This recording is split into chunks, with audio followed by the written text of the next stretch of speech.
Bonjour mes amis. Alors aujourd'hui, avec l'actualité qui montre un bombardement assez intensif sur Gaza et avec des civils qui, comme pratiquement dans tous les conflits, payent le prix maximal, j'ai énormément de gens qui m'écrivent, je reçois pratiquement un email par heure, me demandant ce que je pense de cela. Alors vous savez mes amis, je vais vous le dire avec beaucoup de sincérité, et je ne cherche pas à vous doubler ni rien du tout. J'aimerais que vous me disiez, vous, ce que sincèrement vous pensez de cela. Vraiment, j'aimerais que vous me le dites, parce que j'ai un problème. J'ai vraiment un problème. Je vais vous expliquer mon problème, mais peut-être que vous allez m'aider. Je vous demande de l'aide, d'accord? Dans cette vidéo où je vous demande de l'aide. Il y a très peu de temps, il y a 15 jours de cela, il y a des terroristes de 70 nationalités qui ont, en Irak et en Syrie, qui ont déclaré que l'Irak et la Syrie n'existent pas, qui ont déclaré que Dieu leur a donné la terre d'Irak et de Syrie. Et ce qui se passe, c'est qu'ils ont embarqué de l'arabo-musulman par camion entier. Des camions bennes pleins d'êtres humains, mes amis. Des camions bennes pleins d'arabo-musulmans qui ont été ramassés et ils les ont emmenés dans le désert et ils les ont exécutés. On parle jusqu'à 1700 exécutions par jour. Qu'est-ce qui se passe? À ce moment-là, sur Twitter, il y a eu une vague de, j'ai failli dire de protestation.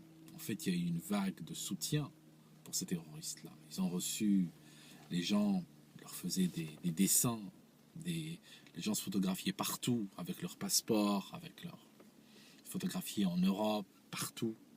Des enfants, les gens se sont photographiés avec leurs enfants, avec des dessins d'oiseaux, avec des dessins, comprenez, pour les soutenir. Donc, vous savez, à l'époque, quand j'ai vu la réaction apathique des arabo-musulmans, quand j'ai vu que personne ne bougeait, j'ai parlé avec plein de gens, je n'ai pas réussi à arracher une demi-condamnation à un arabo-musulman. J'ai eu une mauvaise pensée. J'ai une mauvaise pensée, je vais vous dire laquelle sur le moment. Je suis en train de tout vous avouer maintenant. J'ai rêvé, c'est très mal ce que je vais dire.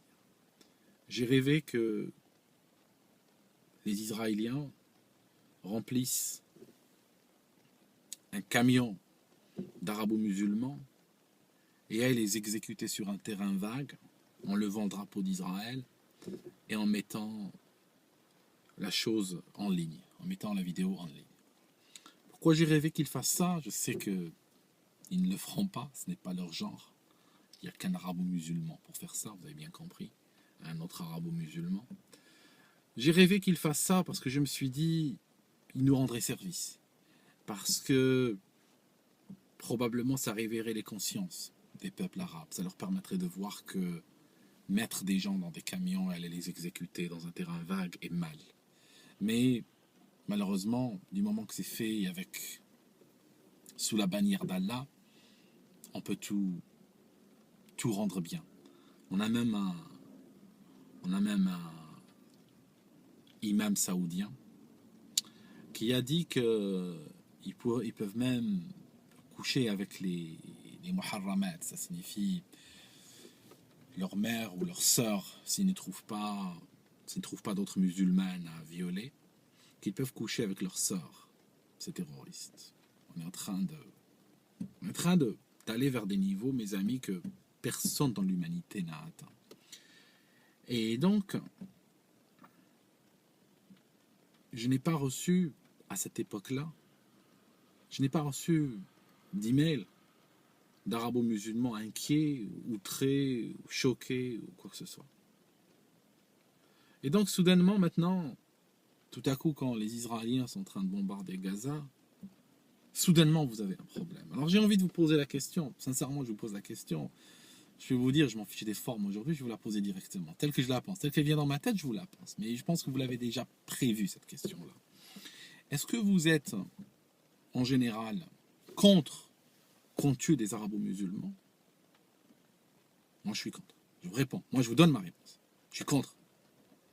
Ou bien est-ce que vous êtes juste contre que ce soit des Israéliens qui le fassent, que ce soit des Juifs qui le fassent, allez encore mieux parce qu'il y a des Israéliens qui ne sont pas Juifs, qui sont Arabes par exemple. Ou bien est-ce que vous êtes contre que ce soit des Juifs qui le fassent? Donc je vous repose la question sous une autre forme. Est-ce que vous êtes vraiment choqué? Est-ce que vous êtes vraiment de cœur avec ces gens qui sont en train de mourir? Ou est-ce que c'est juste une opportunité que vous utilisez pour exprimer votre sentiment anti-juif? Voilà, c'est une question. La question n'est pas... C'est une question de bonne foi que je pose. C'est une question qu'intérieurement je me pose. C'est une question quand je suis chez moi, je suis sous la douche, je me pose. Donc je vous la pose aujourd'hui. Et aidez-moi à y répondre. Et je vais vous dire un truc, pourquoi votre parole ne porte pas. Pourquoi votre parole ne va pas loin. Parce que c'est une parole injuste. Et les paroles injustes, les gens les détectent. Et généralement, la providence fait que ces paroles-là ne vont pas très loin. Je vous donne un exemple pour que vous puissiez me comprendre mieux. Imaginons que vous rencontriez quelqu'un qui est en train de se plaindre d'un vol. Il vous dit que on l'a volé et que son associé est malhonnête et qu'il lui a pris de l'argent.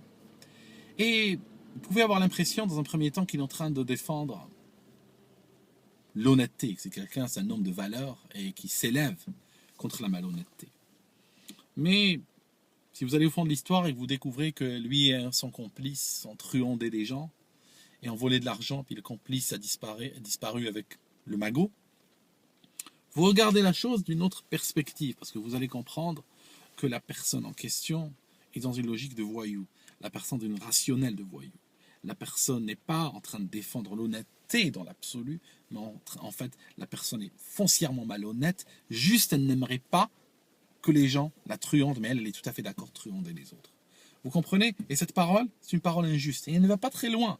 Donc vous comprenez, toute proportion gardée, je vous ai donné cet exemple pour que vous puissiez voir un petit peu comme je vous perçois. Je vous donne un exemple. Vous savez bien que aujourd'hui, dans le spectre politique, le conflit du Moyen-Orient, le conflit israélo-palestinien, c'est exporté partout. C'est un des conflits qui s'exporte le mieux. Et chacun a sa position là-dessus. Et en fait, vous remarquez que le paysage politique s'est divisé généralement en deux courants. Il y a un courant pro-israélien et il y a un courant pro-palestinien. Le pro-israélien va défendre, on va dire, les intérêts israéliens de manière aveugle. Le côté pro-palestinien, en général, a peut-être un petit peu de sympathie vers les Palestiniens et essaye de grappiller des petits droits pour eux à droite, à gauche. Quand les arabo-musulmans en France ont voté, ils ont voté pour qui? Ils ont voté pour un parti qui est 100% pro-israélien. Alors bon, il faut être logique, mes amis. D'un côté, vous êtes en train de nous faire littéralement une crise d'hystérie pour les Palestiniens. Mais comment vous arrivez à concilier ça avec le fait que la majorité des arabo-musulmans votent PS? Franchement, dites-moi, j'ai pas envie de devenir malade de ma tête. Parce que, probablement, le PS, il est très généreux en termes d'aide sociale. Le PS est généreux en logements sociaux, en aides diverses. Voilà pourquoi. D'accord? Donc, le Palestinien, votre ami palestinien, vous l'avez vendu. Vous l'avez vendu à quoi? Vous l'avez vendu pour des aides sociales. Et d'accord, et maintenant vous venez me faire de l'hystérie. Alors, c'est pour ça que votre parole ne porte pas. Vous comprenez? Parce que personne ne vous respecte. Parce que vous n'avez pas une parole de justice. Autre exemple. Quand 3 jeunes Israéliens se sont fait kidnapper, assassiner froidement, 16, 19 ans, combien vous étiez à réagir? Combien vous étiez à dire que c'est mal ça? Que c'est mal d'assassiner, de ramasser des jeunes enfants littéralement et aller les assassiner? Ils n'étaient pas belligérants dans un conflit ou autre. C'est juste des enfants qui faisaient du stop. J'ai eu mal pour eux, j'ai eu mal pour leur famille. J'aurais aimé qu'ils reviennent dans leur famille, qu'ils reviennent dans leur peuple. Pour eux d'abord.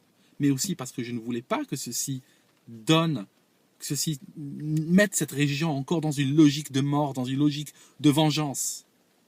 Mais j'ai écouté personne condamner ça à l'époque. Après, il y a un Palestinien qui s'est fait tuer. J'ai eu mal pour ce Palestinien. Je savais le prix qu'il était en train de payer. Et j'ai espéré que ce ne soit pas des juifs qui les tuaient. Vous savez pourquoi? Parce que je ne voulais pas l'escalade. Mais en fait,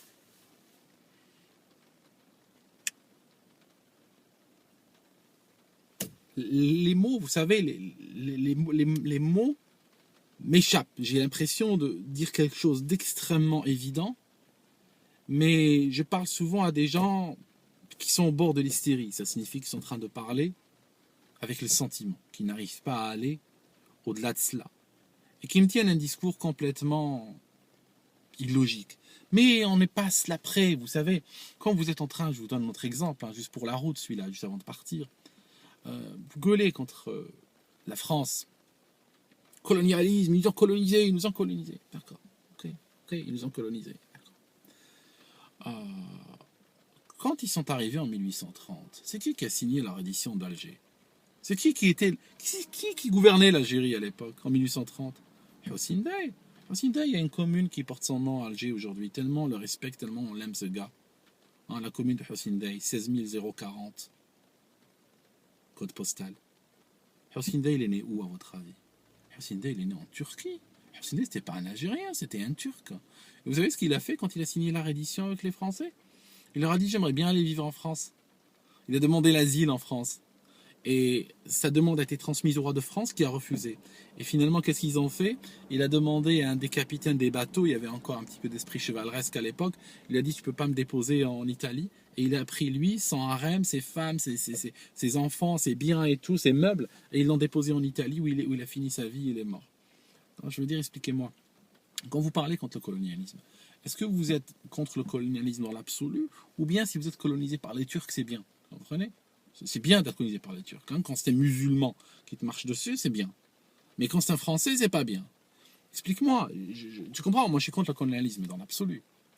Je ne vais pas faire de différence entre être colonisé par un Turc, un Noir, un Blanc, un Jaune. Je veux dire, un mec qui me marche dessus, je ne suis pas content. Mais vous êtes content que les Turcs vous marchent dessus, mais non, les Français, non. C'est quoi votre problème? Vous n'aimez pas les Français? Vous n'aimez pas les Blancs? Vous comprenez? Votre parole n'est pas juste. C'est pour ça qu'elle ne porte pas très loin. Voilà. Je parlais à quelqu'un, il disait, il suffit d'une seule paire de chaussures, d'une seule mauvaise paire de chaussures, que tu utilises jusqu'à l'usure pour causer des dommages irréversibles à tes pieds, à tes articulations de pied. Alors moi, je vais te dire un truc, je vais le paraphraser.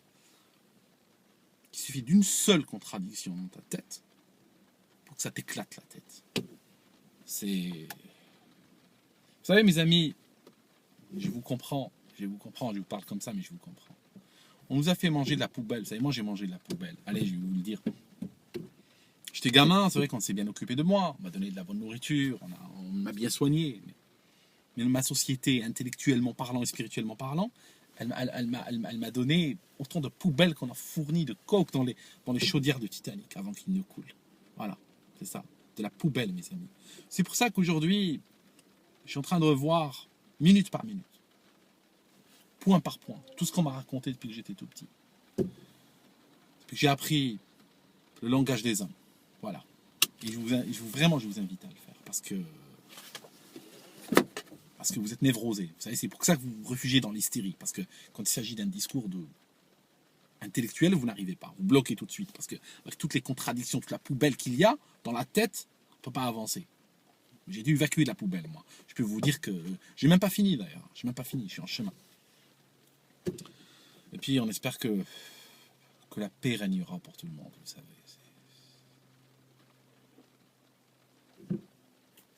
À plus tard.